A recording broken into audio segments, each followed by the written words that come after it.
All right, just stopped by and got our black and white coffee. We're up here in, where we at, Devin? Wake Forest, North Carolina. We're in Wake Forest today. Had a little bit of errands to run, so we're just out and about.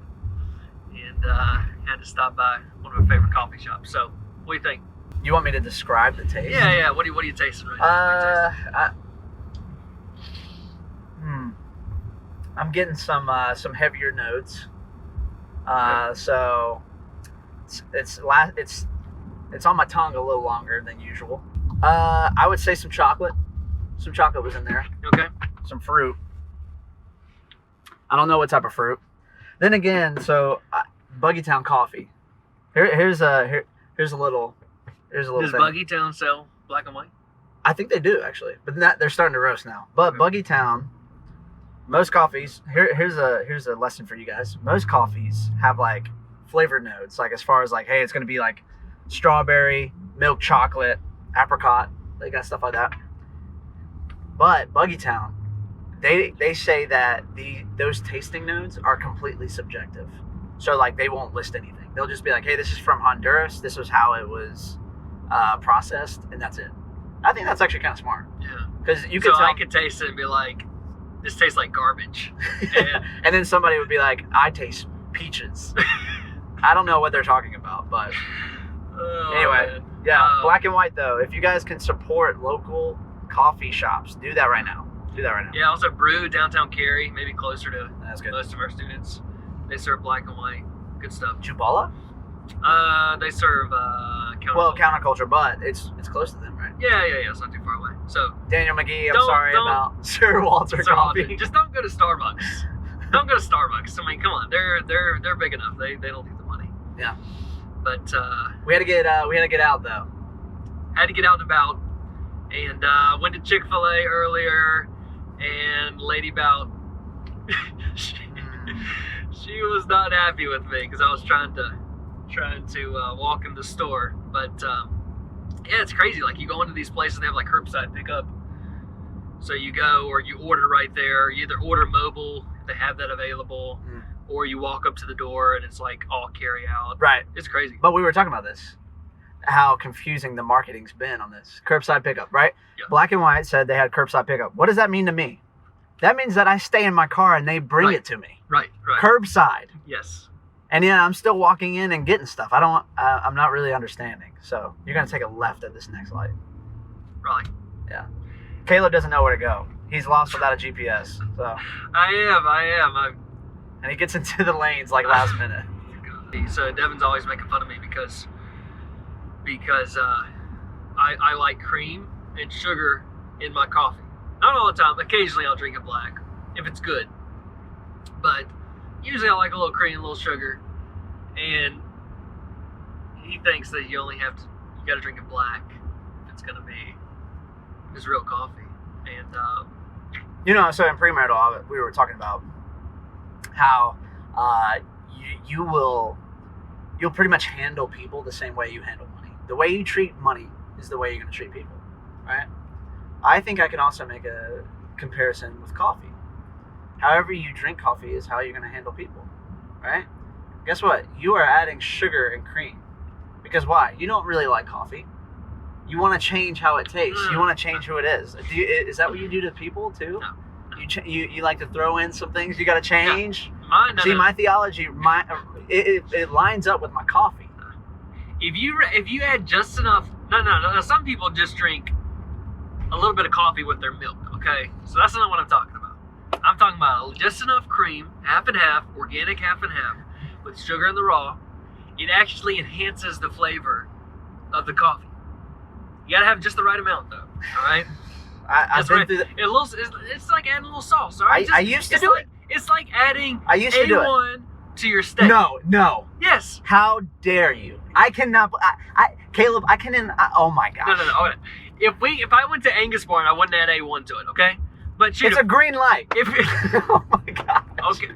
Well, you are upsetting me right now. If I go to Angus Barn, I'm not adding A1 to my steak. If I go to Chili's, I'm gonna be adding some type of sauce. Your to that first steak. mistake was ordering a steak from Chili's. That's not the. It's a. What is that? It's more Mexican food. It's Okay, more Mexican what? style. Not Chili's. Outback.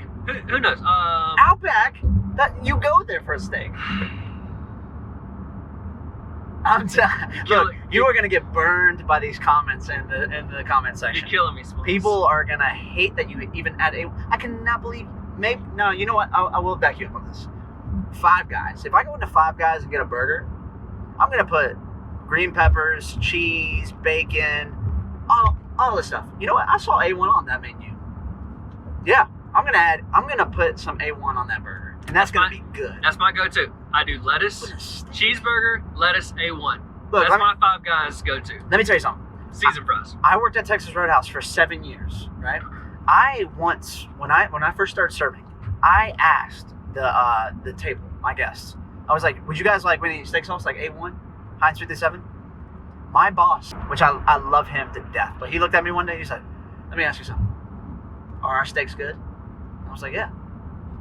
Best steaks in town. And he was like, then why would you ever offer them something like A1 and Heinz 57? Now, from a managing perspective, I think he's just saying that because he doesn't want to buy more A1 and Heinz 57, right? So that helps with costs. But I think he has some wisdom there.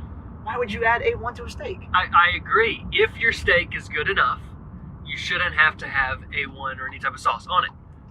I agree with that. Okay. The problem is, Texas Roadhouse, their steak isn't good enough, okay? Are you kidding? I know you did not say that. Yes. I worked there for 7 Yes. years. It's How okay. How dare it's you? okay. It's okay. It's nothing to write home about, okay? It's not Angus Barn. No one wants to pay $50 for a steak.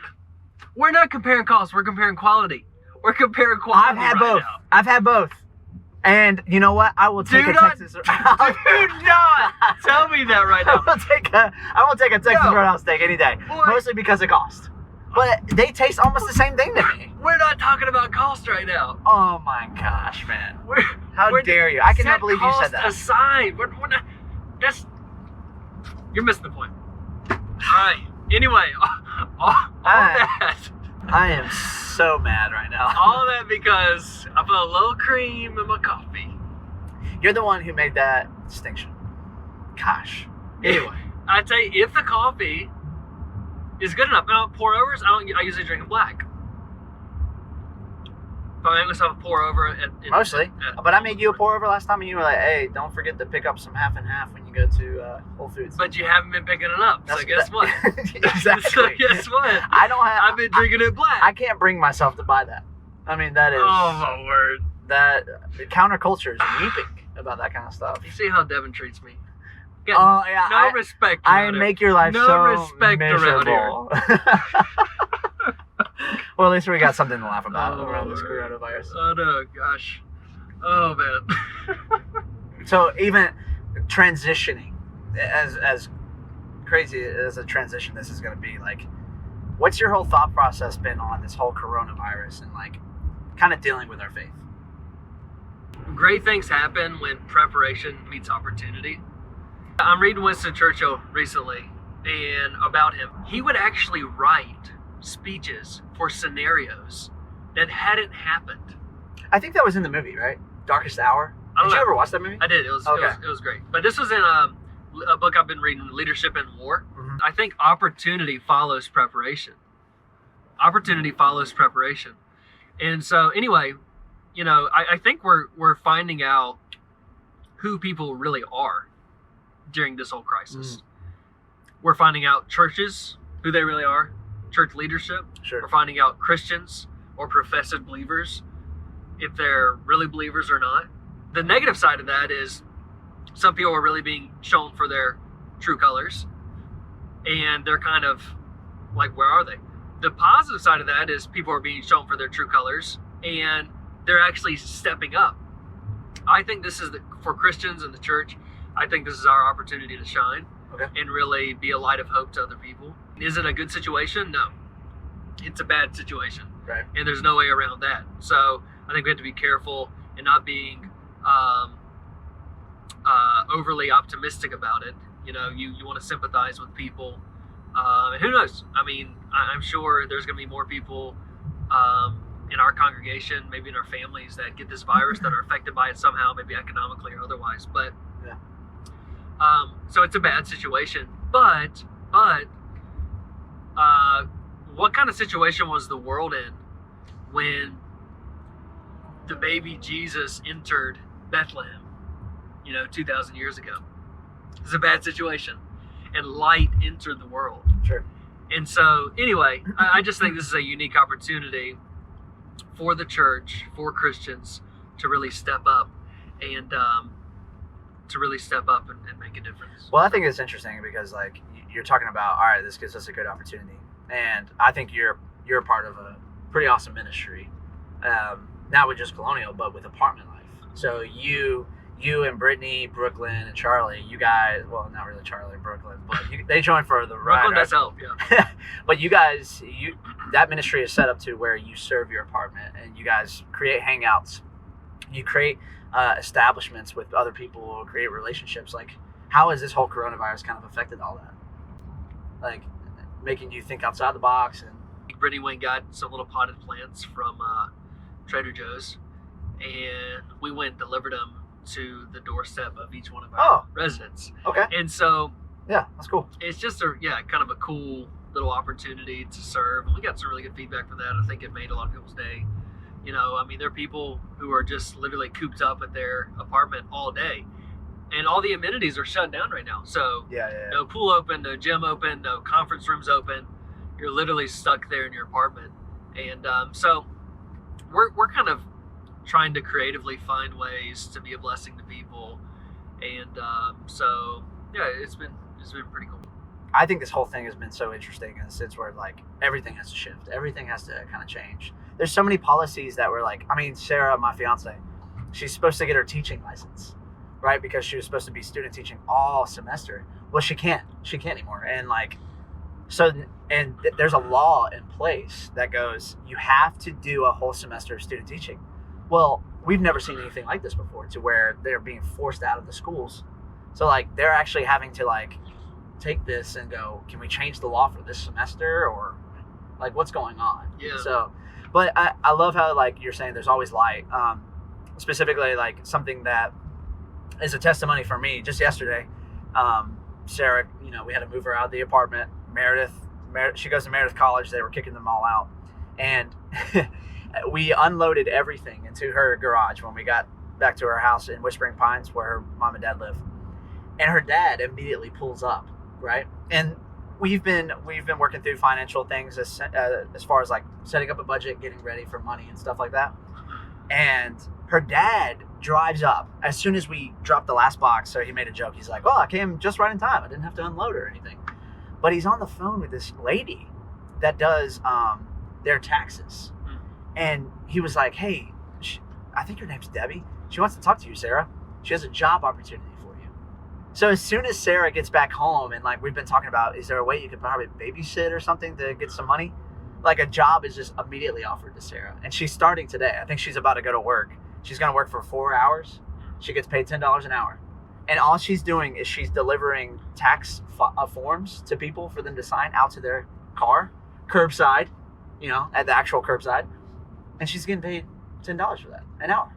Wow. So that like right there, there's aspects that I'm like, oh man, I'm so thankful. Like, and it's been a really tough time.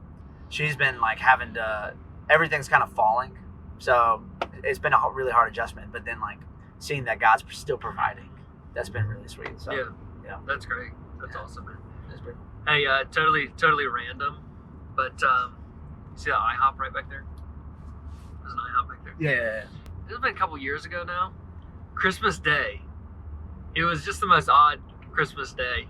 I don't know why, but we had already done all of our family events, and we're like, let's go get something to eat. So it was me, Brittany, Brooklyn. Charlie wasn't around then yet. So we go out to eat, and we were going to go to, I think this Chili's over here or something. And it wasn't, they closed, no, it was a Carrabba's, I think. Anyway, they closed early. Yeah, Carrabba's down there. Yeah. And the wait was like, I kid you not, it was like 2 hours or something. Crazy. This is Christmas Day night. And I'm like, I'm not waiting 2 hours. The only other place open was IHOP. So we go to IHOP, and we ate at IHOP on Christmas Day. And it was just weird. I don't know why. Why did you do that? It's just weird. That's what I'm saying. It's totally random, totally strange. Probably never do it again. Hopefully never do it again. And it was weird. So what about you? You got anything random? Like, what's the most random thing in like recent memory that? The most random thing, I think this was like 10 or 15 years ago.